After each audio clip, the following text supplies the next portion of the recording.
Heeruun qabdataana namni kaan heerumaa si galeera. Fuudhuu qabdataana namni kaan fuudhaa si galeera. Waan namni godhu kana cu'aa ishee. Ogummaa gaazexeessummaa kanaan ala Kan wal jaallatee si. Kan walirraa qaban dadhabdellee si. Kan wal fudhatee badu faasi.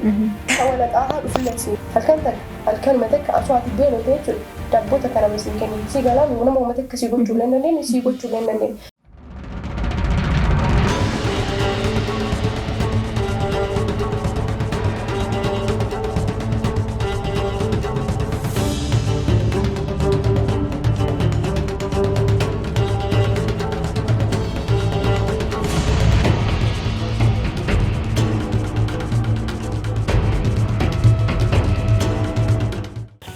عليكم ورحمة الله وبركاته كجمتوتا دعوتوتا زاد ميديا وكجرتان هندتي نجين كيني براريسين هاكاك وجدتا هرس سجنتا رحمو شويتين كيسوما أدده كيسوما نموني هدو بيكن نموتي هدو انترفي قوشون عن بيكمتي قازديسيتو زاد ميديا سميرة أمان ناسي مدها سنين جتا سجنتا كنا قبيسا كان اسمه وليمتو أنا رحمو شيكا ديري هنقات أمورا سجنتا كنا تتي نفانا تراني فردكي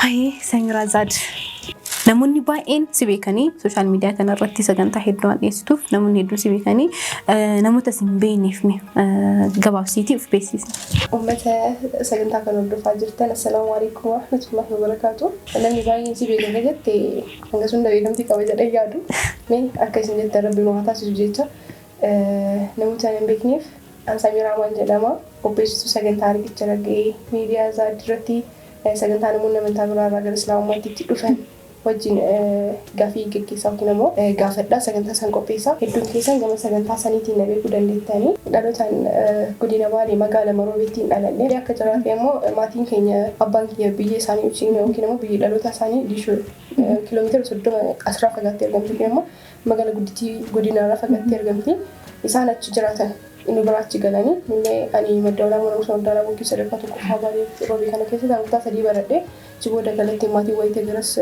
جرمان إساني وجي جرس كيمة جبوا كان لما وقول سلام كس برده جسي قلت من تجيبه تجردا أنك كنت أقول لما هدي شو متين فيته جسي أسيتي كورماتامي جون مدولا يروستي مدولا بتي كورماتامي أسمان سيهاف أسمان نقولي فتاني أكمل ما كانوا أديم سمجرينيا سلباوي كيسة درويس جهه wanti guddaan ani furraa kaasuu barbaadu illee hin jiru. Hanga nama jedhee gahaadha jedhee yaada. Wanti itti aansee si gaafachuu barbaadu hojii miidiyaa yookiin sagantaa gaazexeessummaa kanatti akkamitti dhufuu dandeetti? Gaaffii bareedaa na gaafatte Rahmuun galatoomii gara miidiyaatti kan dhufe an akka carraatee kana durallee sagantaa biraa hedduu miidiyaa kana wajjin gaggeessaa ture yeroo sadaffaaf lafa akkaataa. Sagantaa kana osoo hin jalqabiin dura ogummaa kana ni qabdaa turte san dur. Eeyyee hanga waliin baay'ee barnootaan wanta itti dhufe wayii osoo hin ta'in muuxannoodha wantichi kutaa afurraa kun sadarkaa barnootaa gadi aanaarraa kan sadarkaa tokkoffaarraa jalqabne gumii miidiyaa waan jedhamu jira. Gumii san keessatti immoo hoogganummaadhaan hojjetaan ture. Wanti sun immoo akkaataa nama dura dhaabachuuf itti amanamummaa horattuu dandeettii qabdu guutumatti humna qabdu hunda walitti fiddee akka baatee hawaasa kanaa barnoota dabarsuuf si godha. Muuxannoon achirra horadhe sun gaafan kutaa 8 jirurraa maayikii qabadhee ammayyu kutaa 4 miidiyaa makamee xiqqoo waan ta'eef yeroo sana garuma injiraan durumarra dhaabadhee faa wantoota garaagaraa hojjetaa ture kallattiin kan maayikii injiraan maayikii maammoo waan kan fayyadamu kan kutaa 8 ittiin harka qabadheen nama aartiilee gaafataatu carraalee argame kamiyyuu fayyadamtee wanta qabdu san baasuu danda'u qabda jedhee yaada. Galatoomanii barsiisonni mana barumsaa san keessoo keessa sadarkaa tokkoffaa dishoo keessa yeroo sana turan jechi wata dhaqee baay'een na jajjabeessaa turan. Carraa argame kamiinuu bahee akka haasa'u ta'aa ture. Ergasii dargagee jechuun yeroo guddadhe gara iskuulii maalii darbe kalatti maala waltajjii garagaraa gaggeessuu jalqabe. Waltajjiiwwan aanaa irratti qophaa'an kamiyyuu aanaa dishoo irratti qophaa'an kamiyyuu akka gumii miidiyaatti dhaqnee gaggeessaa ture. Yeroo san waltajjiis ni gaggeessaa walaloo garagaraas ni dhiyeessaa ture. Wanni sun ammoo wanti waltajjiirra dhaabbattu nama baay'ee dura dhaabbata gaafa kaameraa ta'enumayyuu ati yookaan hanga viidiyoo sun bahutti jalqabaaf nama muraasa wajjin waan ta'eef wanni hanga hundi si sodaachisu dhiphisu hin jiru. wanti guddaan dandeettii keessa kee jiru beekuudha. Waltajjiin yeroo jalqabaatiif akka godinaatti jedhee yoo jiraate waltajjii poolitekniikni damee Baaleerra jiru iddoo 3 walitti fidee barattoota eebbisaa ture yeroo san bara 2016 akkasuma fakkaata. Waltajjii gaggeessaa turte jechuudha. Waltajjii sanarra hirmaadhee achi booda bahee hawaasa kana wal quunnamuun sanbiratti ammoo OBN keessa yeroo ji'oota takkaaf akkas dalagaan ture. Voluntarii sagantaa qopheessaan ture. Wantoonni sunniin ammoo gara miidiyaa kanatti yeroo dhufu akka utubaatti na gargaaranii jiranii. Asanirraa hafee tiriitimantii miidiyaa isaati. Ogummaa gaazexeessummaa kanaan ala ogummaa walaleessummaa akkamii karaa ogummaa kanatti akkamii dhufuu dandeetti? Hanga ammaa gaaffii gaafattu keessatti gaaffii gaafattu martuu waan osoo dubbadhee bareeda jedhee yaaduu itti galatamu faadhu. Asirratti walolotti dhufuudhaaf waalama akka bu'uuratti kaayyadhaan jechuudha. Akkasii kaayyadheeti kan dhufe. Jalqaba irratti obboleessi koo yookiin ammoo obboleessi koo ana hangafa walaleessaadha. Yeroo xinnoo ta'e walaloonni manatti dhiisee deemu maal kanneen dubbisa qomatti fa'aa deebisa. Ergasii sagalee waloloof ta'uu san fiduu jalqabeen. Akka carraa ta'ee jiraami morka keessa walaloof dhufeen dandeettii keessa kiyya jiru kan morka keessa kan hin argadhe. Walaloon barreessuudhaaf yookiin ammoo akkanaa barreeffamu yeroo baay'ee na dararaa ture. Inni beekaa akka barreeffamee dubbisuu sagaleetti qabaa barreessuu hin danda'u. Taajaan baradha yeroo sana achi booda kallattii maal gaaf tokko maaliif hin barreessu jedhee ka'e. Foormulaa maal fayyadamee asumaanoo tarii fayyaduu danda'a warri walaloo barreessuudhaaf hawwii qabdanii jechoota mana isaanii wal fakkaatu keessa eessa jireessa barbaachisa jechoota baqa manni wal fakkaatu kan jecha qofa barreeffadhee duubaa fi itti ijaarsi galee akka hin godhamu fakkeenyaaf keessaa fi eessaa yoo qabaadhee jireenya lafa kanaa keessa eessa bira jiraanii jiraatullee eessa jedhee duubaan jechuun hima itti ijaaraa deemu. Ergasonni sun walaloo ajaa'ibaa ta'ee jimirraan immoo barreessaa yeroo dhufu dandeettii walaloo horachaa dhufe kana dandeessisu jechuun waa lama si kaasee jira. Tokko akkasitti itti seenu kee lamaffaa immoo waan keessa kiyyee jiru san baasee jechuun hojiirra oolchuudhaaf carraa gadhii kamittuu fayyadamu kiyya. Fakkeenyaaf waan dandeettu keessa keessa yoo hin beekne waan hin dandeenye yaalutti yeroo ta'e dubbisuu dandeetta. Ammaan danda'a waan jedhu yoo beekne immoo waanuma dandeettu san hojjettee isa hin dandeenye beekuudhaaf yaaluu hin dandeetta immoo jabeeffachuu hin dandeetta. Walaloo barreessuun eenyumaafuu salphaadha. Namoonni baay'een kennama jechuu danda'anii anaaf immoo dhaaltummaadha. Isii beeka. Dhaalaan argattee jechaatiin. Alhamdulillah dhaalaan argatte. Maashaallah walaloo kee baay'ee jaalladha. Hedduus dinqisiifadha. Walaloo takka akkana jettu yookiin har'a si dinqisiisa. Filannoolee si hin kennu walaloo sanniin keessallee gumaatee gumaadha. Walaloo kan sirrii jaalladha. Jaalachuullee qabda. Jaalachuu qabda malee si martuu. Jecha wanti hanga aadaa dachee sanarra hin jirtu. Isiin nu gumaachitee bakka kanaan nu gahuu ishee jechuun rabbi gaditti gumaatee isheettu bakka nu jiru kanaan nu gahe xiqqeenya keenyarraa kaasnee hanga hafuura baafachuudhaaf dachee kana dhufnee turtiin keessa ture sun hundinuyyuu haadha waan ta'eef wayiin haadha waanuma mi'aawullee qabu jaalatamullee qabu jedhee yaada. Jalqaba mata duree walaloo kanarraa hakaan waa'ee walalootti deebina. Gumaata gumaa dhabee jedhaa mata dureen. Gumaata gumaa dhabee jechuun gumaata yeroo baay'ee namni kennaadha. Namni kamuu hin beekaa. Gumaan ammoo waan wayii irraa baastu. Gumaa isaanii yookiin ammoo waan sila isaanii godhuu qabnu san dandeenya akka hin kafalle. Gumaa dhabeera wanni isaan nu ta'an sun kaffaltii yookiin ammoo waan ittiin galateeffamu dhabeera waan jedhu san bakka bu'aa yeroo baay'ee gumaa gaafa jedhu kan namni lubbuu walii waasee kafaluuf akkasitti hin fakkaanne gara walaloo yeroo darbu harmi haadhatii ummata na deemte na guddisuuf jettees waan meeqa dandeette. Beela garaa keetii ana na nyaachistee dheebuu qoonqootantees ana na obaastee na guddisuuf jettees waan meeqa mudatte. Dhaloota kan koo duras erga dhala dheeboodas gumaacha gootee jirta. Qaawwa qaama koo cufuuf qaama keetirraa murtaa. Nama wanta naa olmaa kamuu naa ta'u narraa eega galataa. Ati garuu galata tokkoon malee gumaata manaaf taata. Anis akka keetii kan siif ta'u yoomi. Jecha siif dhabullee guddaa galatoon. Dhumarratti jecha walaloo haadhaa kanarratti dabaluu barbaadu. Harmee. Osoo duuti namaan bakka bu'e ati naaf jiraattee osoo nan sii du'e osoo taate malee silaa akkas ta'e anatu siif du'a bakka kan kee bu'e. Dhuguma osoo jechuun bakka namaa bu'anii du'uun jiraate haadhota keenyaaf duuna jedhee. Asumaanuu haadhatii baay'ees jaalladha.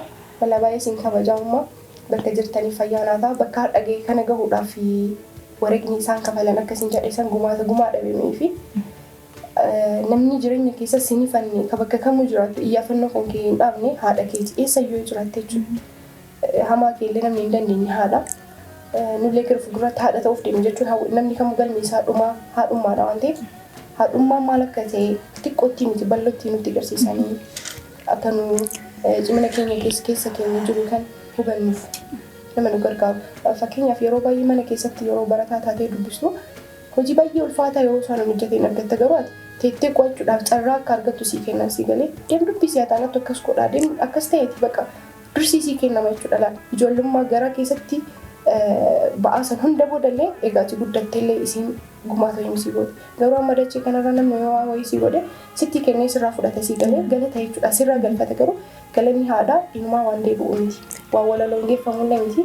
Ani waan sammuu kiyya keessaa badeef jecha haadhaan jedhu madaaluu miti. Gumaa dhabeeyyuu anaaf walaloon sun jechuudha. Kanaafuu haadha koo haati marga keenyaa yoo nuufaa jiraatanii yoo nuufaa dheeratanii Rabbi warra ammoo sababa keenya isaan itti dhaabatan Rabbi waa taasisu. Amiin. Akkasii rahmatu. Amiin wallahi Samiiraan miira keessa nu galchite. Waa'ee haadhaa yoo dubbannutti waan dubbatamee yookiin haasaa qofaan geeffamu miti. Wallahi waan feeniyyoo osoo goone galata isaanii galchinee hin dandeenyu. Nama wallahi waan haadholiin nuuf ta'an san beeynee galata isaanii galchinu Rabbiin nu haa taasisu. Wanni guddaan isaan nurraa barbaadanii bakka silaa dhaabbachuu qabnu fi akka silaa ta'uu qabnu taanii argamudha. Yoo waan sangooni ammoo gammachuun isaanii yookiin galanni isaanii guddaan isaan boqochiisudha. Yeroo tokko hin jiraan haati kan kee wanta kolfiitu ilkaan ishee ilaaluun adkuun qofti hawweedha. Ani beeku jechuun miira sana akkatti ibsu namni haadha qabu kamuun beeka. Rabbiin isaan irraa najaan haa baatu namni isaan kaddanii jannata argatu yookiin ammoo jannata walfaqamu Rabbiin haa godhu. Gaafa kana jedhu abbootiin keenya galatan nu oole jechuu kiyyaa miti. Inumayyuu isin gaafa haati keenya garatti nu baattu isaan sammuutti nu baataa turan jedhee yaada.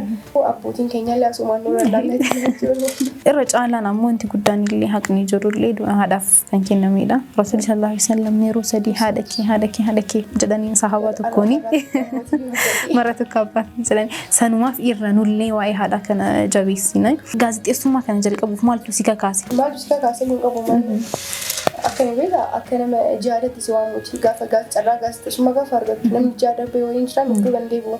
Jechuun hin hawwitaayu amma namni gaafa islaamummaa waan nama dhufu shahida ta'ee duuna waan jechuun gaafa waan kana fakkeenya kaasuu wal fudhataaf osoo hin ta'in hangas takka keessa kan kee si hawwata gaazexeessu. Ani dursa qabsoon guddaan dhibootu sammuu kee wajjin ofii keetirra qabsoon namni martuu gaafa qabsaa'u sirrii taate jechuudha jechuun tartiiba godhata wanti martuu. Irra guddaan jihaadallee jihaada nafsii yookiin ofii keetii waliin gootuudha jedhamee jira sirrattillee. Gaafa kana jedhu wanta jaada wal qabsiiseef jaarni qabsoodha jennee miira qabsoo kana immoo dursa ofirra qabsoo ta'a fedhii wayii jira keessatti. Dura irratti miidiyaan kaawwin jira sooshaal miidiyaa uummataa irratti naannoo hojjechuu kan hin hawwaa ture. Jalqabaaf OBN FM baay'eetiin intarviite. FM jechuun reediyoodhaan darbaa achirratti intarviite. Sagantaa san baay'ee jaallatamee lammaffaarra deebi'an. Gaafa sagantaa sanirra lammaffaa deebi'anii achumaan sagantaa tokko jira waliin akka dalaguun affeeranii nama baay'ee gammadee gaafuma san dhafan kan fuulli kiyya mul'annee sagalee kiyyaan ummata kana bira dhaqqabu kiyyaaf miira na dhagaamisiisuu hin danda'u. Achi booda ogummaa gaazexeessummaa kanatti akkaataan inni jechuun filannoo illee ittiin galle tasuma deessisuu deettee galte jedhanii intarvii ta'uu gara miidiyaa kanaa dhufee san booda gaafa intarvii irraa galee gaafa turbanii akkas miidiyaa kanarraas waliin hojjannee akkamii miidiyaa kanarratti jechuun yaadni jiru sanii jechuudha adiyaan jiru akkamii osoo hojjannee maal wanni jedhu wayii dhufee iseen ammoo kakkamii sidee afaan duraa si beekaa sinii mammakaa irra dhiifama kakkamiin akkam godhu kan jedhe jechuun akkamitti gara miidiyaatti dhufa kan jedhu carraa argame kana ammoo sirriitti fayyadamuu qaba jedhee yaada. Akkasii kallattii maanan illee hayyamamtuu ta'e gara miidiyaa kanaa dhufee alhamdulillah amma waggaaf jaajaa akkas gahee yaada. Gammachuu ani qabu waan kana dhiisti nageenyaan of wajjin qabu. Waan qabdu itti baastee namaa kennitu jechuudha sadaqa baay'ee. Masaalaa ogummaa qaban wahii kullum muyassaru limaa khuluqa lahu jedhanii namni waan uumameef san hin laaffisaaf. Waan awwala Rabbiin uumeef kaayyoo uumameef san laaftutti gahuu baatullee hin laafaa fi deema. Karaa itti gahuu barbaadu yookiin karaan kaayyoo keetii kanaa jedhamtu karaa kaayyoo keetii irra waan si geessu sun guyyaarraa gara guyyaatti dhimma si laafaa kan argataa deemta jechuudha. Atillee waan si keessa jiruu fi waan uummata biraan gahuuf waan qara si keessa ture san uummata biraan gahuudhaaf carraan yookiin argattee jirte karaa uummataan bira geettuun. Ni wanti guddaan atiin uummata kana gumaachuu barbaaddu maayini? Kara miidiyaa kanaanis ta'e jechuun kana jedhee dubbachuudhaaf natti ulfaachuu danda'a. Amarratti waan kumaatama bakka takka nama karoorsu jedheen jechuun wantoota isin keessaa wayii milkeessa inshaAllah akkasuma kaayyoon kiyya jechuun wantoota baay'ee wayii wal bira waan kana keessaa akka filannootti Plan B goote fitte kana yoo dhabe kana hin milkeessa kana yoo dhabe kana milkeessa jechuu dandeetta. Gara fuulduraawwan guddaan miidiyaa kana hojjedhu miidiyaan kun amma irratti YouTube irra jirtu sadarkaa YouTubetti qabna gonfatte jechuudha. Kaamiltaan TV irratti darbu kan miidiyaa biraa darbu malee dhuunfatti akka YouTube waan jiru miidiyaan maazzaal kun akka TV tti of danda'ee Al Jazeera fi BBC miidiyaawwan gurguddaa biyya biraa irratti argaman addunyaa irratti argaman kan dorgoma akka ta'u akkasiin barbaada. Ofii kiyyaaf ammoo dhuunfaa kiyyatti ani dubartii gaafa hin ta'u fakkeenyaaf dubartoonni asoo beekanii asoo hayyummaa qabanii hayyuullee piroofeesarallee dooktarallee kan ta'u dubartiidha. Kan oomishu dubartiidha jechuun bu'aa isheetiin dubartiin gumaasa isheeti akka reef dubbanniisa. Kanaafuu dubartiin sun ammoo ukkaamamtee hafuu qabdi jedhee yaadu. Sagaleen isii sagalee nama kamirra yoo ol ka'ee dhaga'amuu qabdi. Gaafa sagaleen siin jedhu sitti sagalee yookaan sitti haasoo miti. Wanni isiin barbaaddu sun yookiin ammoo wanni isiin akka isirra gahu barbaaddu fi ofitti barbaaddu fi wanni isiin hin barbaanne akka raafuu danda'u gochuudhaaf sagalee ta'uu fi barbaada sagaleen keessaafuu gamadiinii kana namoonni amantaa biraa wanti ani sagantaa kanallee waan jedhu namoonni amantaa biraa dhufan yeroo baay'ee dhibba bal'atu irra gahanii yeroo baay'ee cunqurfamanii kan osoo hin beekne iddoo garaagaraatti lubbuun isaanii bahillee baay'eedha akka sadarkaa odeeffannoo baay'ee quba qaban. Gaafa kana ammoo sagalee yoo taate fatiin namni tokko amma fakkeenyaaf ani akka dandeettii kiyyaatti nama kana ol baasee nama miidiyaatti dhiyeessuu ta'e namni miidiyaa irratti nama san argu ammoo gargaaruudhaaf carraa argata. Miidiyaa isaatii kanatti akka jiraanne gabaa waloo wayiiti. Namni kamuu oomisha barbaadu wayii kan irraa bitatee itti gurguru wayiiti. Waan kanaafuu sooshaal miidiyaa kanaan dubartii dhiibbaa uumuudha bakka jechuun an ofii kiyyaa amma irratti dubartii dhiibbaa uumtu akka jedhee of yaada. Gara fuulduraatti ammoo dubartoota akka kiyyaa baay'ee isaanii oomishuudha. Ofitti amanamummaadhaan bahanii waan barbaadan gaafatanii waan dhaban kan argatan wayii oomishuudha. Hayyoon kiyya bakka gara fuulduraa karoorri guddaan isaanii dhuunfaa kiyyatti waan karoorse ammoo propoozaala gurguratoota hamma miidiyaa irratti waan akkasii himu haasawwan barbaadu wanta akka miidiyaa barbaadu garuu kan bakka inni geenya inshaallah walumaan jirra. Yaa daawwattoonni illee nu waliin jiran jedhee yaada. Sagantaa riqicha ragga'e maqaa kana akkamiin gomoggaasuu danda'a? Wallahi rafuunarra jechuun ana keessaa waan dubbisaa jirtu inni fakkaataa jira because inni eegine wantoota ani eegin nagaafachaa jirta ammoo gaafii natti nagaafattu gaafii hawaasa bal'aan yeroo takka walitti qabee deebisee karoorsee bira taa'u wayii akkamitti fakkaate gaafa sagantaa kana jalqaba namni fakkeenya naa ta'ee jira namni na dura jiru jechuudha. Soofiyaa Yuunivarsiitii bira kan jirtu jirti baay'ee tokko jaalladhaan illeedha carrama kennaanu afaan oromoo baay'een beektuun beeka akka nagaa qofa beeti. Soofiyaa hordofaa baay'ee tokko hordofaa osoo miidiyaatti kanatti dhufin jechuudha. Rool moodeela kiyya jechuudha isheen gama biraatiin dubartoota keessa ergas isii argee ishee nama afaan amaariffaatiin dhiyeessiti yeroo baay'ee immoo namoonni afaan oromoo beekan amaariffaan dhiyaatuuf carraan argataniyyuu yaada barbaadan sana akka barbaadanitti ibsatan sagantaa sun ammoo baay'ee jaallatama. Sababa afaan bal'aa keetiitiif wanta barbaadu kan dhabuurra maaliif sagantaa kana akkanatti hin jalqabu garanaan jedhee yaade ergasii waanuma yaade san lafuma qabsiise. Jalqaba irratti maqaa na gaafattee eessarraa akka baasee jechuudha maqaan kun jecha afaan oromoo lamarraa walitti dhufe gaafa sagantaa kana yaade booda waan godhe jechuudha. Maqaawwan 3-4 tarreessee yaadadhu garuu maqaawwan afaan ammoo yeroo baay'ee waan maqaa wal fakkaatu waan barreessuuf illee fakkeenyaaf walaloo keessa tolaan tolli tolchi gumaate gumaadhe wantoota bakka jechuun maqaan isaanii lamaa wal hidhata marqicha raddiyoo wanta akkasiin jaalladha waan ta'eef taa'ee gaafa tokko asuma mana jiru barreessuu jalqabee san keessa ammoo riqicha ragga'een filadhe riqicha ragga'ee maqaa jedhu kun jecha afaan oromoo lama gurguddaa kan of danda'an irraa dhufe riqichaa fi ragga'ee waan jedhu irraa dhufe riqicha jechuun islaamummaa kana riqicha bakka buusan islaamummaa jechuun riqicha daandii bakka wayii si geessu irra deemtee jannata dhaquuf jechuudha. Jannata dhaquudhaaf daandii natti fayyadamtu sun riqicha yoo ta'e bakki ati geettu sun ammoo waan mirkanaa'e jechuun ragga'een sun mirkanaa'e bakka waan ta'eef wanti ati bira geettu yookiin ammoo galmeetti dhaqqabdu jannanni sun waan mirkanaa'e gaafa islaama taatu jannataa fi karaa wanti hojjettu martiin iyyuu guutuun sochii keetii jannataa fi hawwiin kan kee wanti si dhugoomuuf ati duniyaa kanarra jiraattu marti keenya jannataa fi namni waan hamaa nuuf barbaadu hin jiru haala duniyaa irratti akkiraa miti. So riqicha ragga'ee jechuun karaa dhugaa mirkanaa'e jechuudha. Kan biraan qabu namoonni baay'een konfiisdoo itti ta'anii argaa. Asumaanuu riqicha ragga'ee karaa mirkanaa'een bakka buusuu hin dandeenya. Asirraa wanti si gaafatu barbaadu tokko ammoo shamarran jecha namaa haa ta'u yookiin kaayyoo qabatanii garuu jecha namaa sodaatan namni maal naan jedha akkamitti akkana ta'a akkamitti akkas ta'a jedhanii ofii kaayyoo hin qabanii yookiin dalaguu hin barbaadan uummata kanaaf garuu hin sodaatan maal dhaamtaaf sodaa sana akkamiin balleessuu danda'an of keessaa? Gaaffii gaariidha. akka beekumsa kiyyaattillee akka wallaalumsa kiyyaattillee isin na jedhu keessi gara barbaadanitti hikkadha. Ani amma wanti sakkittiin akka isin irraa dhufanne barbaadu ani adii isaa qoraan wal qabsee isinitti himaa jiru nama ta'uu kiyyaan qofa sanyiiraan tokko jirtummaa isitti waan walii isinii himaa jirtu isin hubadha. Namoota osoo gochuu dandeettan osoo raawwachuu dandeettan osoo beektanii jechuudha osoo fedhiin isin keessa jiru namoonni dhukkaahamtan jechuudha. Tokkoffaa irratti namni atarra maal naan jedha jettu sun halkanuma takka osoo ati beeloo ta'e jechuudha. Dabboota kana isin kenni si galaan nama uummata akka si gochuu hin dandeenye si gochuu hin dandeenye bakka waa si gochuu hin dandeenye bakka waa si gochuu hin dandeenye uummata akka waan si sodaachisu hin jiru. Hin dandeette taanaan baay'ee dandeetteerta bakka gochuuf yaali waan sana waan dandeettu dandeettee danda'uu dhabuu kan kee beekteellee jiraachuun waan tokko namni bar beekumsa beeku yoo ofitti beekee waan beekusa yoo godhe wallaalummaa isaa bakka wallaalummaa qixa jechuudha. Akka inni beeku maalitti beekuu fi dandeenya. Nama mana keessatti dalagaa hojii bakka hojii kophaa kiyyoo ergaa si dabarsuu qabu wayii mana keessa taa'ee kophaa kiyyoo seenaaf ammayyu misi jechuudha. Akka maal jedhan ifa dungoo okkotee keessaan ta'e bakka bahaatii ifaan dandeessanii isin indoo baatiidhaan urjiidhaan ilmi namaa isuma har'a aswaati hamtuu dalayde hamtuu kee odeessutu kee rigaa faati dalayde waan dheeraa wahii si kaanii garuu isin jedhan bakka garuu isin akkas garuu keessaan dhabu gadhati waan miiliyoona gaarii dalayde takka balleessite takkitti san dhiisuu dhabaaf jedhanii yaada ijaarrasan hunda garuudhaan diina ani wanni takkitti inni rabbiif isin jidduu bichaa wanni sun nagaa haa ta'u saniin alatti namni waasin jedhu inni waasin godhu wanni ati sodaatu takka hin jiru hin jiraan kan ajjisee obaasee si bulchuu hin jiru riskii kee jiraata.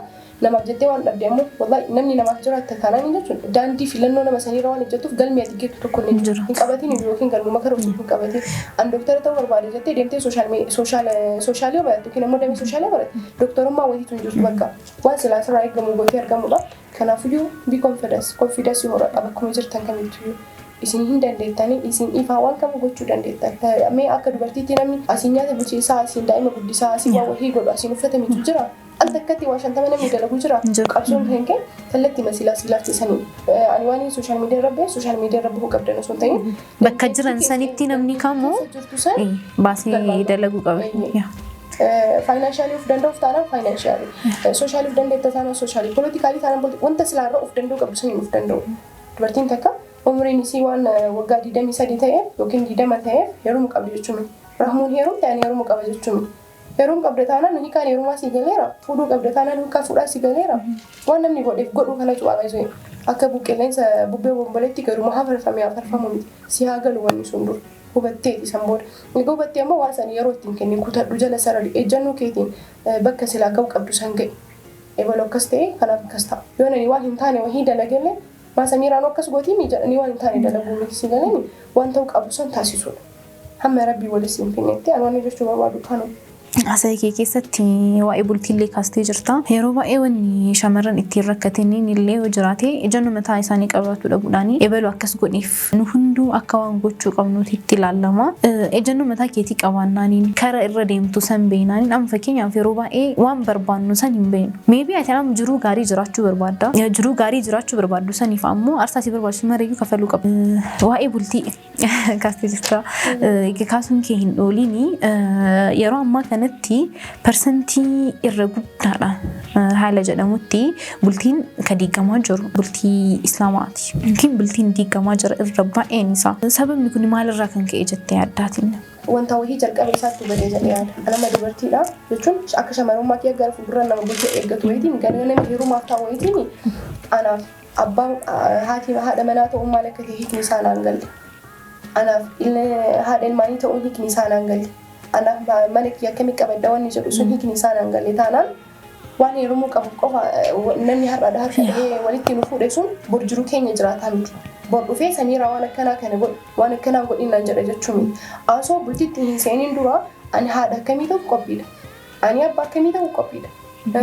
Ani haadha manaa akkamii ta'u qophiidha. Maalirraa eega bultiin ani ijaaru sun bultii akkamii ijaaruuf deema. Baay'ee ati nama fakkeenyaaf namni baay'een Saaraa fuudhuu barbaadaa jiru. Ibraahiim taatee argamudha. Sigalee namni wahii bakka wahii irratti waa wahii barbaada taanaan ofii keetii dura qophaa'u. Jaartii saalii hanatti haa qabu osoo hin ta'in ani saalii Mana gamta akka ta'e saalii ta'ee jira. Bakka ofirratti amma qabsoon guddaan ofirratti yoo hojjetame akka bultiin bara kanaa keessaa akka ijaarlaamitti jechuudha akka wallaalkeetti ani ijaarratee osoo hin ta'in firmi yoo jiraatu inni sodaachisaa jechuudha. Yeroo mummaafuu murteessuudhaaf sitti ulfaachuu danda'a. tariitii kun dhiibbaa baay'ee nurratti uumuu danda'a jedhee yaada dhaloota lafaa ufaa kan akka sharaa gabaa keessaa ganama waxxaran yookiin immoo ganama diriirsanii galgala diiggatan san bultiin har'a ijaarame jaalama booda lafa jira. Jaalama qofaayyuu miti guyyaa 4 keessatti bultii diigame argee jira. Subhaanallah. Jechuun kun amma haadhotii fi abbootiin keenya kaleessa osoo waliin beekin gaafa wal fuudhan wal argan baay'ee. Wal jaalatanis ittiin fakkaatin waluun beekanii tarii inni ilaalachuu danda'a seenaa dhageenya beek inni ilaalachuu danda'a isiin garuu isayyuu beektu diimaa gurraacha isaa gaafuma itti heerumte san galgala kaa'atu carraan isiin qabdu san amma garuu ka wal jaalatellee si ka walirraa qaban dadhabdellee si ka wal fudhatee badu faasi gaafa mana ka wal xaahaa dhufullee si gara mana murtii si galee kaleessa bakka jaalalli beekamsiin beekumsi osoo hin jirre akkasitti jaalalaan hanga amma arri waliin filatan jirutti dargaggoonni keenya amma umrii keenya irratti ofii wal jala maraannee wal fuunee wal heerumne maaliif bultii sursiisu jedhama. Jaalala dhabnee silaa wal jala maraannee wal heerumaa jira. Akkami bultiidhaaf dhiifama jidduudhaan bultiidhaaf jaalalli qofti gahaadha jettee adda. Injaadu gonkumaa yaadu kanaan jaalalli qofa gahaadha osoo ta'e warroonni hin jirtanii warroonni jechuudhaan anamma jechuun jireenya hawaasa keessa waan jira dhufu warroonni wal malee isin qabaan dadhabdeen jirtanii warroonni haadhaaf abbaa keessanii nu saaba nama sanii wal dhabdanii jirtanii jaalalarraa jiraattanii hin jiraanne digdan bakka bultiin suni bu'uura isitti badee jira jaalalaa miti ilaalla bu'uurri bultii jaalalaa miti anaaf akkasitti yaadu jaalalli eessaa dhufa beekaa sodaa rabbii qabaachuu irraa dhufu namni rabbii sodaatu simmiidha namni waan badu wayii faa ilaalee walii dhufu mallaqa walii ilaalee bifa walii ilaalee wantoota hedduu walii ilaalee walii dhufu gaafa kana ammoo wanni kun yeroo budanii bada gaafa wanni sun bade ammoo bultii sun illee walumaan bada jechuudha waan wal qabate kaa silayyuu waan sirraa badu wayii ani waan rahmurraa rarra wayii yoo wanni sun yoo raawwee waa'ee rahmu gar waa sirraa bu'aa yoo sun jedhe malee wanni sirraa bu'u sun jiru hawaasni badee dhaabatee harka dhahee walitti fuudhullee gaheen inni qabu ebal wal fuudha ebal wal hiike ajanda mata'uudha wanni tirfiin bu'aan biraa hin jiru so jaalalli bu'uura jedhee waan fudhadhu miti namni sun sodaa rabbii qabaachuu isaa yookiin immoo bultiidhaaf qophii ta'uu isaati. Ani yoo baay'ina nama wanti bultii diigu haasonni wayii rakkoo wayii yoo jidduu uuman rakkoo san ani gaafa kana jedhu bultii keessa jiraadhee argame akka waanuma hawaasa sammuu keessatti argu wayii irra gaafa rakkoo wayii uumamu wayii obsuun kun hin jiru. Obsa kan barattu ammoo gaafa fuutee miti beeki jalqabuma gaafa ba'ee jirtu kophummaa keetii kophaa keetii waan galmaan hin geenye si jammar waan gaafa bultii keessa geetti waan galmaan geettu kanaafuyyuu obsa qabaachuu dhabudha jedhee yaadaan kun wanni nama xiqqoo uumameef wayiitiif sanirraaniyyuu wal jaalatte malee wal hin beektu wal beekuun ammoo walii beekuu jedhanii miire an abbaan manaa kiyyeessuun maal barbaada maal hin barbaanne yoo jedhee beeku isa inni barbaadu gochaa isa inni barbaanne dhiisa. Hati mana kiyya kun kana barbaadii kana barbaaduu jedhee beekna sunni akkasuma godhe gaafa kana ammoo nageenyi uumamu tartiiba horatta si galee ilmaan kanallee ilmaan badhetti horamanii akkanatti yeroo baay'ee karaa raawwataa deemtu bakka kamitti hin galee yaadu qamisii faasirarraa namoonni akkanaa kun ijoolleen akkanaa kun immoo akka silaa guddatanii osoo guddatanii nama borbiyya kana nurraan kun ammoo dhaloota irra baay'een isaanii ammoo ijoollee haadhaaf abbaan isaanii gargar bahanii kanaafuyyuu nama ilmaan horuu qofti yookiin immoo ilmaan wal fuudhanii ilmaan horuu qofaa miti. Gahee haadhummaaf abbummaa beekuun gahee abbaa manummaaf haadha manummaa beekuun bu'uura jedhee yaada. Yoo sanitti hin qophaa'in hin heerumin hin kophama kan kee jira hin fuudhin hin kophama kan kee jira yoo rabbi si dandeessise yookiin immoo beekuuf yaali bakka qoradhu gattaa'i.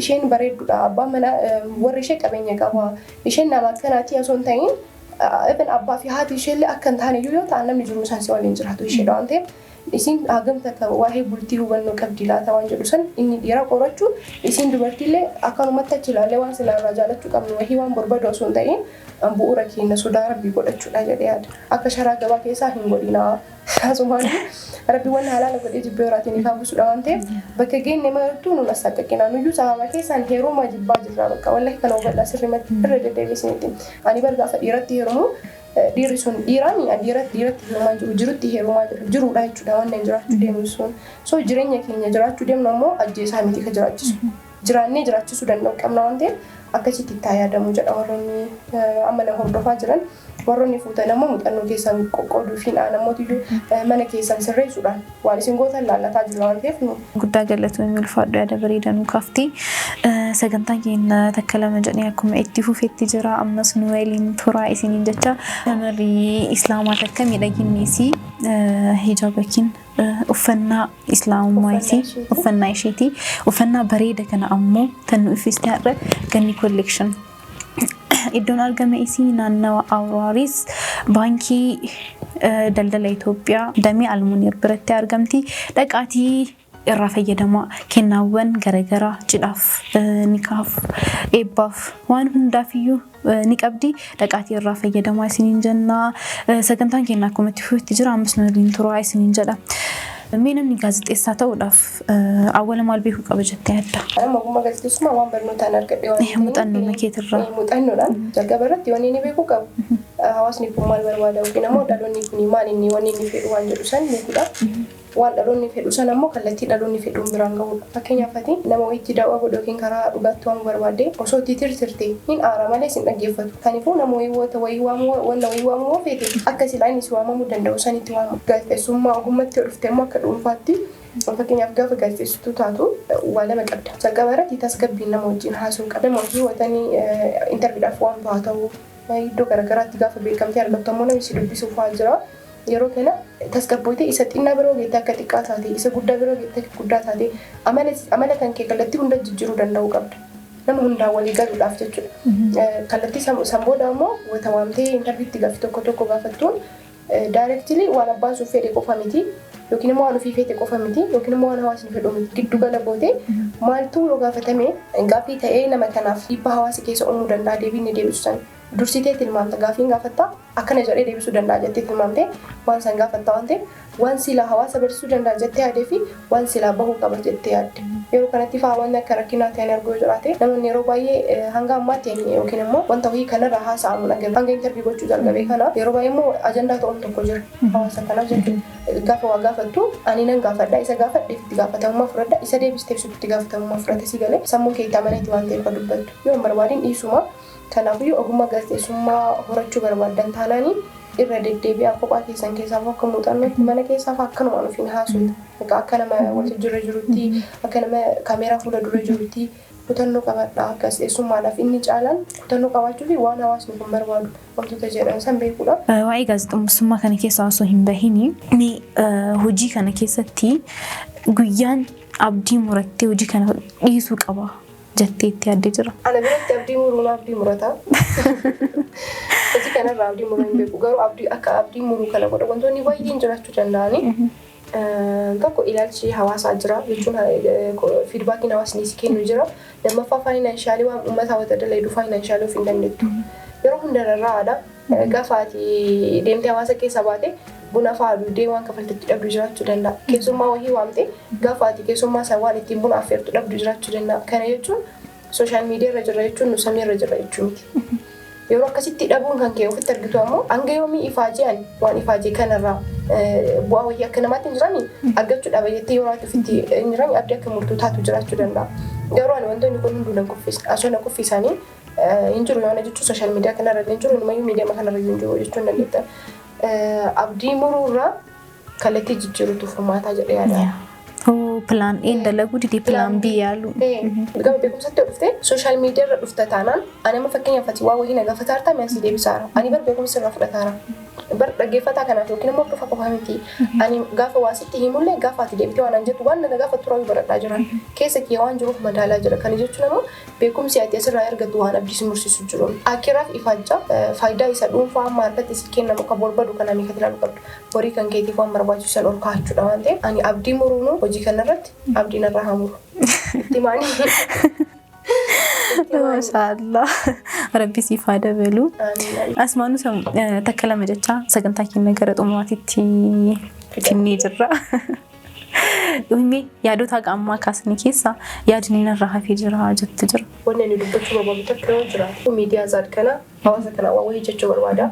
Jalqabara sagantaalee as keessatti darban hunda isaayyuu hornoo dhufta waan ta'eef quba qabdanii yeroo baay'ee hanga feenillee nu akka miidiyaa kanatti hanqina feeneyyuu qabaannu takka dubbannee carraa kana yookiin carramaa osoo arganne akka barbaannetti hawaasa bira jirra waan ta'eef hojjechuu ni dandeenya. Mirgallee itti qaba hawaasa keessaa baatee hawaasa footoo hojjetu waan gaafachuu qabdu gaafachuu ni qabda garuu yeroo miti jennee wayyannuuf homaa waan baay'ee gaafannee qabnu. Amma irratti wanti ani jechuu barbaadu akka sagantaa riqicha lagee qofaatti osoo hin ta'in akka manaatti akka miidiyaatti hanqina baay'ee qabnaa nuti isa isin argitan isinitti fakkaatiin jechuun isa isin argitan kanaa miti nuti teennee kolfinee haasofnee nama interview goonee bahuu miti namni dhufee interview nu biratti ta'uu keessi ilaaluu qabdanii akka kaameraatti gama kaameraatiin hanqinoota baay'ee qabna. Dhufin yeroo baay'ee maan jedhanii Samiiraan uffata gasii qabu gora dhufaan jedhan. Ani aslan sooshaal miidiyaa miti lafarratti lafatu mana garuu sooshaal miidiyaa irra gaafa ta'u waan har'a hojjetteen borin hojjettu. Kidha baara uffadhe boru uffachuu hin danda'u. Isin takka na gaafattanii beektanii maaltu si barbaachisa jettanii yookiin ammoo maal rakkatteen jettanii akkas godhee osoo hin ta'in maal si haa goonu jechuu haa barannume. Anama abaayaa kana yoo har'a itti uffadhe boodee uffachuu hin dandeenye dirqama waan soqachuu qabu. Komentii naa barreessuu qofa osoo hin ta'in sun akka jirutti galatooma ulfaadha yeroo baay'ee sirreessuu dhabu filaa osoo hin ta'in yeroo itti waan ergisaatiin faadalee nu jira. Yeroo itti ammoo namoonni hin jiraaminu akka ispoonsaraan nu ta'anii uffata irraa fudhan balbala cufatanii deemanii nu sagantaa san guyyaa biraa fa'aa jira. Kuneeffaa dhufe noosoo ofii keenya qabaanne akkasitti rakkannu akka barbaanne isin bira ta'uudhaaf wantoota baay'eetu argina nu qabanii kaameraan iddoo lamatti istuudiyoon kan jiru waan ta'eef kaameraan iddoo lamatti nu gahuu dhabuu danda'a. Mee ala dhaabbattanii nama ilaalina yookiin ammoo ala dhaabbattanii nu ilaalina keessanii istuudiyoon kun yookiin ammoo miidiyaan kun keessanii kottaa guddifadhaa yoo isinii dhiisne iyyuu mee kottaa isinummaan nama isa guddisu ta'a. Qaamaan kottaa nu ilaalamee namoonni nu ilaaluu dandeettan abbootiin qabeenya keessaafuu sadarkaa gurguddarra jirtan abbootiin qabeenya islaamummaa keessa jirtan musliimoonni jechuudha. Kottaa mee bakka investitti gootan waan investitti gootan isinitti haa mul'isu. Even waan biraa dadhabdan hin dandeenya nuti jechuun inshallah nu hin dandeenya promotion macarraa nu kenna.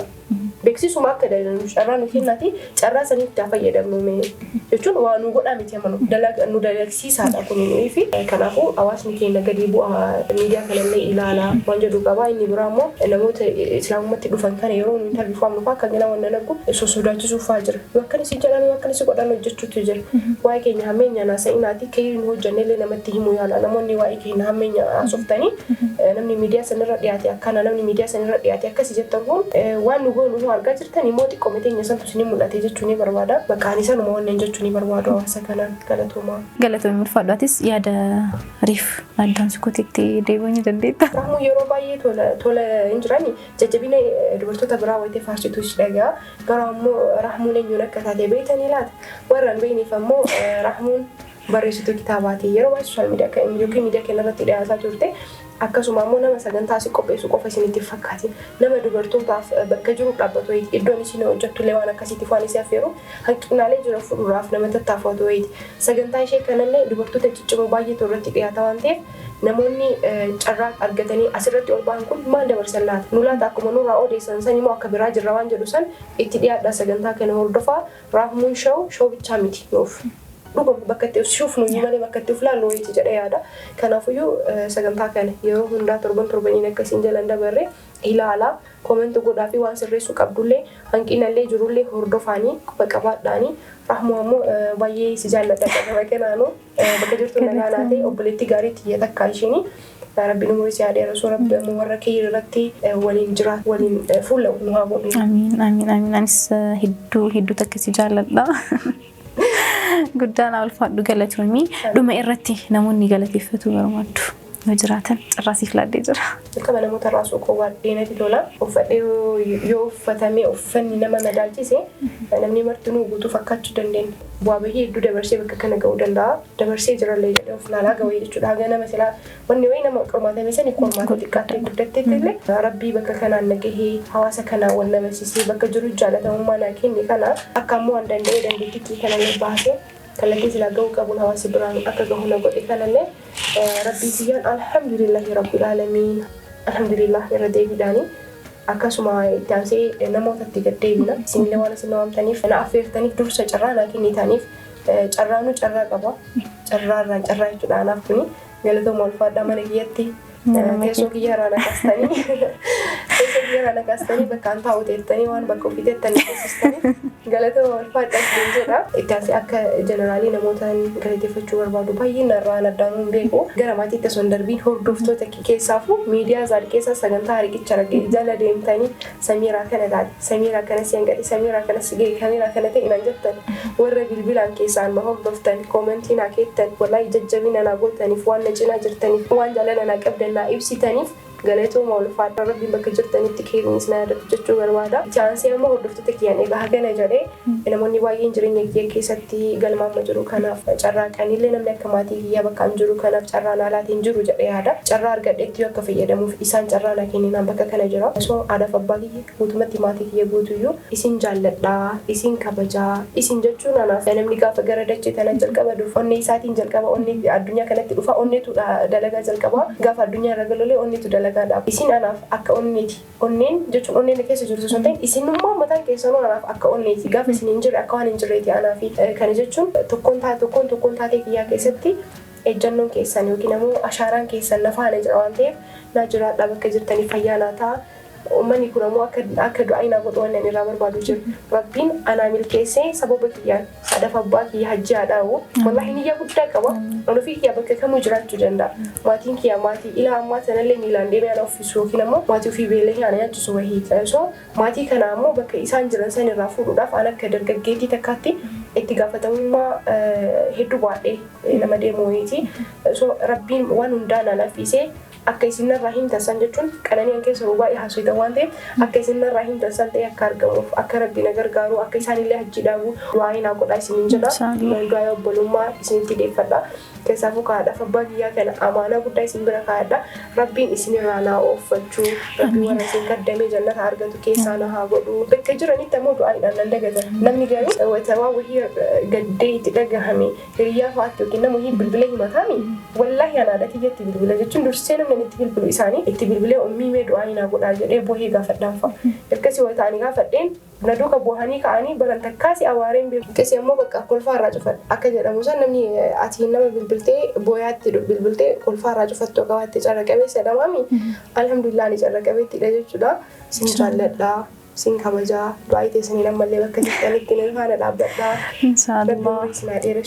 Inshaallah wallahi wanni haadhaa waan dubbatamee dhumuu miti. Sarpiraayizingii jalqabnee jirra haadholii manatti dheendhee waan barbaachisu hunda paakeejii garagaraa qabannee haadholii teessan namni sarpiraayiz gochuu barbaaddan bilbila asirra jiru. Kanaan nu bilbiltanii nu gaafachuun nu ajajuun dandeettanii sagantaa torbaanitti al tokko haadha takka sarpiraayiz goone jechaadha. Haati wallahi gammachuun isaan waytanuu goonuuf waan xiqqoollee haa taatu waan wahii wayta goonuuf wanti isaan gammadan arguu caalaa wanti nama gammachiisu hin jiru. Haadholiin martuu ammoo haadhateenna wallahi jazaan isaanii guddaadha. Sagantaa kana ammoo irratti hirmaadhaa isiniin jechuu barbaada. Haadholii teenna galatooma haa jennuuni bakka jiran marattiyyuu waan ni goonu waan xiqqoodha waan guddaa gochuu fi hin dandeenyu waan saniin illee taatu galatooma nu ifaajjanii jirtanii haa jennuuni sagantaa kanarratti hirmaadhaa isiniin jechuu barbaada summaanuu. Gaafa akkasittuu haadha tiyya sarpiraayiz godhuun barana jechuun haadha tiyya sarpiraayiz godhuu barbaadu dhabeetii miti tarii jechuun ani gaafa kana jedhu namni amma sagantaa kana haadha tiyya sarpiraayiz godhuu yoo barbaadde yoo jedhee amma fakkii afaan jedhe hin barbaadaa bara hin barbaadu hin dhabne bakka anaa guutuu dhabdee na hubadhu jechuun ni barbaada haadha tiyya. Bakka atiin yemmee sarpiraayiz godhu miti waanumaatii barbaaddu si godhu lasu sarpiraayiz godhuu danda'e anaaf gaarii ture. Lilmeenillee kennaa egaa taate gatii qabdu waan ta'eef waan humna rabbi isinii laaffiseen waanuma silaa manatti bittanii fi harkatti dheetasan nutti kennadhaa nuti isinii geessa. Isinii geessinaa sagantaan zaad hin darbaa. Asirraa hin darbaa namoonni baay'eellee arganii haadhaaf abbaa ofii gammachiisuuf carraa argachuu danda'a waan ta'eef ani madagahaa jira baay'ee. Sarpiraayiziidha. Kanaafuu waa wal gaafachiisuu mitu nama waan qabdanii yoo barbaadan ofii keessaniif waan sanillee bittanii yookiin ammoo waan san gootanii fiduu dandeettanii akka goonullee ajajuu dandeettan akka lamaanitti maraafuu bilbila armaan gaditti argamu kanaan dubbii isaanii anallee rabbiin nama haadha isii sarpiraayiz godhee gammachiisu na haa taasisu akkasii kaan jechuun waan guddaa dalagaa jirta rabbi si haa gargaaru. Amiin inshaallah. Amiin. Kanuma ittiin isin jedha buletti. Amiin inshaallah. Sagantaa kenna torbaaniin al takka isin biratti isiniif dhihaatu kana Rahmuu Show akka daawwattan akka nu faana turtan akka hin irraanfanne isiniin jedha. Warroonni maatii Zaad Podcast ta'in maatii nuuf ta'aa isiniin jedha. Subscribe, like, share nu godhaa isiniin jenna. Hanga sagantaa biraatiin torbaan walitti deemnutti. Salaamu alaikum warahmatullahi wabarakatuh.